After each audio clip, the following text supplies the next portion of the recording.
welcome back to my channel, guys. It's Alex, and we're talking about my beloved ferns today. Oh, and here's Jane to help me. Mwah.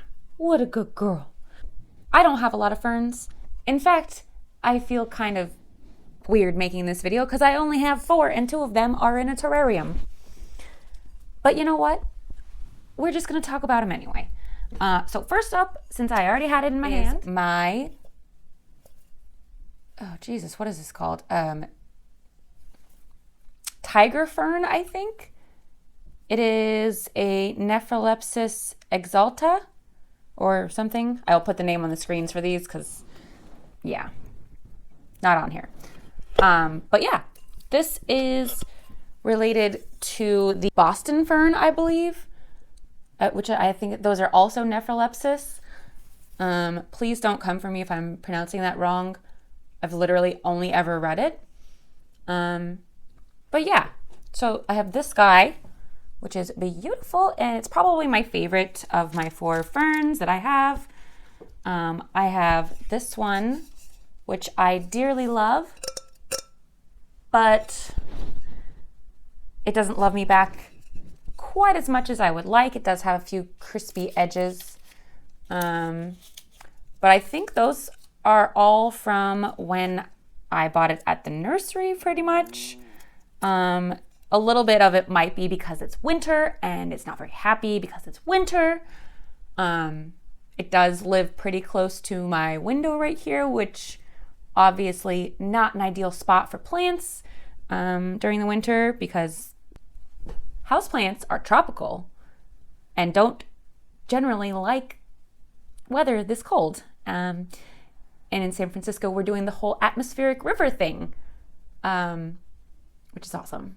I love rain, but I like it a lot better when I can sit inside next to a fireplace. I don't have a fireplace, and I get to go to work. So I don't love the rain as much as anymore. Okay. Anyway, this fern is gorgeous. It's got the much thicker leaves, and they're the weird flat kind. This one actually did the tail thing, which is really cool. I don't know how well y'all can see that. The texture and pattern on these leaves is just amazing though. I really like texture and pattern. I don't know if you guys have noticed that yet, but I do. Okay. And then in this jarrarium, I have a blue star fern and a heartleaf fern, neither of which you're going to be able to see. One is on this side here, and the other one is on this side right here. They're doing pretty well. I would definitely prefer having a little bit tighter of a seal on this, but obviously it's plastic wrap and sisal rope, so we're not getting a good seal. And based on how clumsy I am, I probably should be holding this with both hands. That might be a better thing to do. Tip number 1 to growing happy ferns is keeping it in a terrarium where it can be in humidity, well, more constant humidity and more constant soil dampness.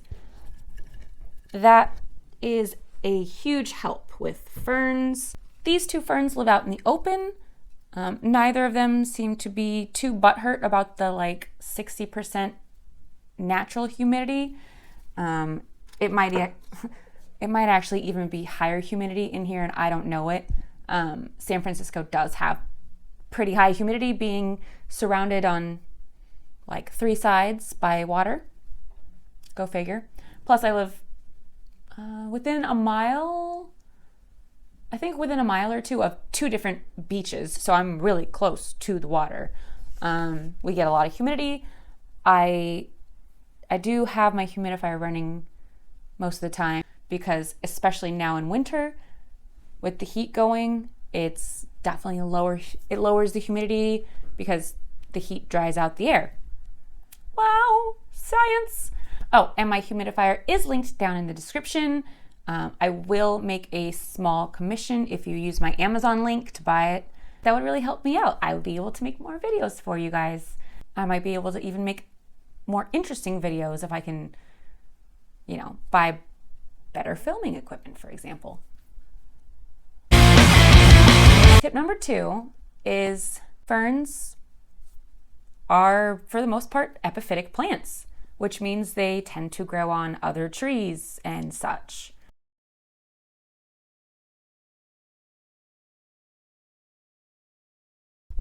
The plants in the terrarium are not in a chunky soil because, you don't really necessarily put chunky soil in your first terrarium when you start making them. I certainly didn't, but they seem to be doing just fine, so I'm gonna leave it like that. But these two guys are both in a slightly chunkier soil. This one definitely has orchid mix in it because actually, I can see the chunks, but I don't remember if I repotted this or not. I know I haven't ever repotted this one, but I can tell by the soil, just looking at it, I can tell that it's good, well-draining soil that does hold on to moisture because it has bark in there, just like this one does. This one is still in the soil that the guy at the nursery put it in, and it is a well-reputed nursery in my neighborhood. I've gone to it plenty of times on my channel. It's called the Clement Nursery. It's beautiful. They have an indoor and outdoor space, and I love it, which is why most of my shopping videos are there. Both of these have well-draining soil. They like to be moist, not drowned. They're not bog plants. They are not carnivorous plants. Carnivorous plants would love to live in a bog. These guys, no. Please don't drown them. Keep them, water them when they get, This is how I know if I need to water my plants or not. I do this. If it feels really, really light compared to how it usually feels, I water it. If it feels decently heavy, like it does right now, because I just watered it, I think, yesterday, I don't water it. That's how I tell. Keep the soil moist. Overwatering is always a sin, though. It'll kill your plants, even your ferns, way faster than underwatering, okay? Just don't do it. I guess we're moving on to tip number 3, or is it 4? Ferns like light. They don't want to be sitting in a dark corner, okay? My mom used to have this ginormous Boston fern when I was a kid. Ginormous. She probably got it at Home Depot or something and just let it grow.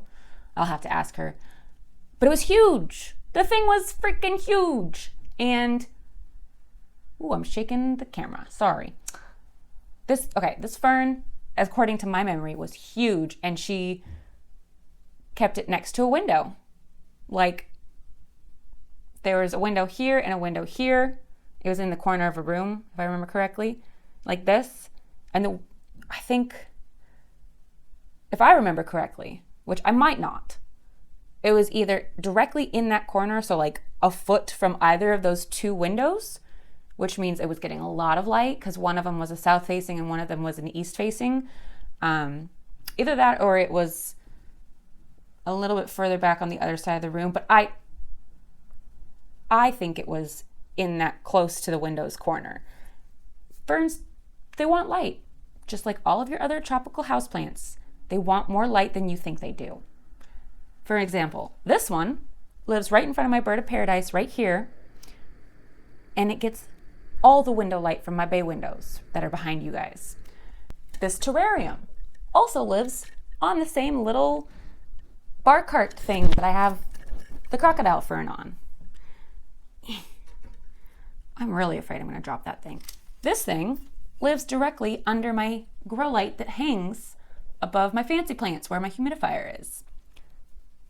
That's why it's the happiest of my 4 ferns, I think. I can't believe I don't have more ferns. Oh, you know what? I do have another tiny one, but it's a really terrible example of a fern because it's just crispy and sad. But I'm hoping that if I just keep watering it per usual, it will eventually bounce back. It actually lives on top of my humidifier under the grow light, which could be too much light for it. That could be why it crisped up, or it could be that it's just in too small. It's in a 1-inch pot. It's probably too small for it. Probably needed a little bit more room to breathe. And anyway, give them more light than you think. Low light houseplants means like, low light houseplants does not mean dark corner. It means it can still see the window, or hopefully the sun when it's at some point in the sky. It does not mean put it in a dark corner or a dark bathroom or something. Or put it under a grow light. That works too. It works great. I love my grow lights. I can link those in the description too. If the plant starts looking ugly, pull the leaves off. Get rid of them. Poof, it looks way better. Actually, that would look better if I trimmed the whole thing out, but I'm not going to do that on camera because I'm lazy. Yeah, same with these. Like, if my leaves look like this, I usually just trim them right above the green part, because then there's no more brown part. Shocking, I know. Is they may have to acclimate to your home, like the little baby fern I was talking about needs to. Sometimes an entire fern will look like it's died off, but it's just the fronds and the roots are still there, and it'll pop back up and be happy. It happens.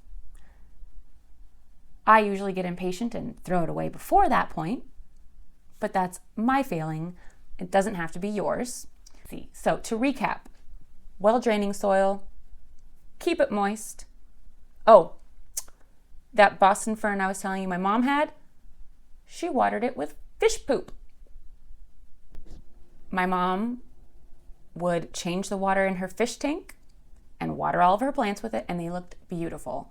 Personally, I just go with my Espoma watering mix, organic fertilizer. You put half a capful in like a liter of water or 2 liters of water or something. And it's not a chemical fertilizer, so it can't burn your plants. Basically anything made with poop, like fish emulsion or worm castings.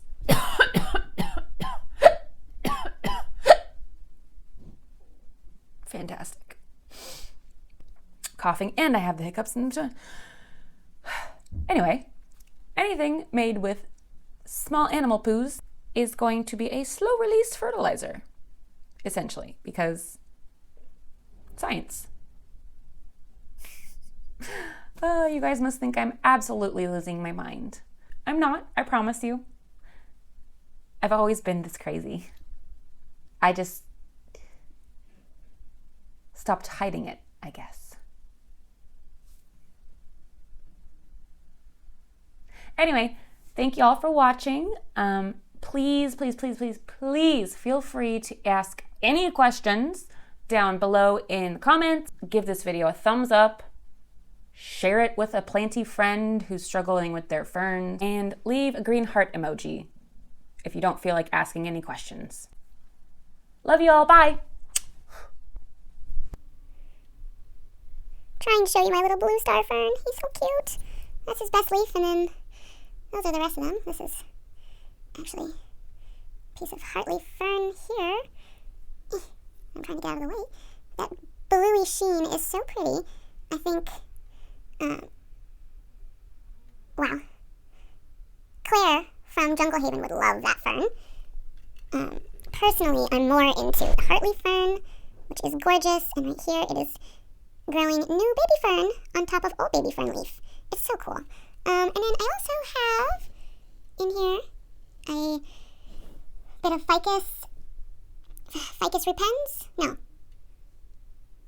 Whatever. There's a ficus tiny thing. This is a piece of African violet. Obviously that's pink Fittonia there, and a little bit of begonia here. Just a run-of-the-mill Rex begonia, but it grew from a single leaf that I stuck in here, similar to what I did here with this African violet leaf. Everything in here is pretty much thriving. It could probably use a bit of a watering.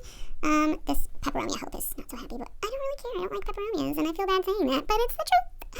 I kind of want to add, like, critters to this terrarium because it would probably help. But anyway, goodbye.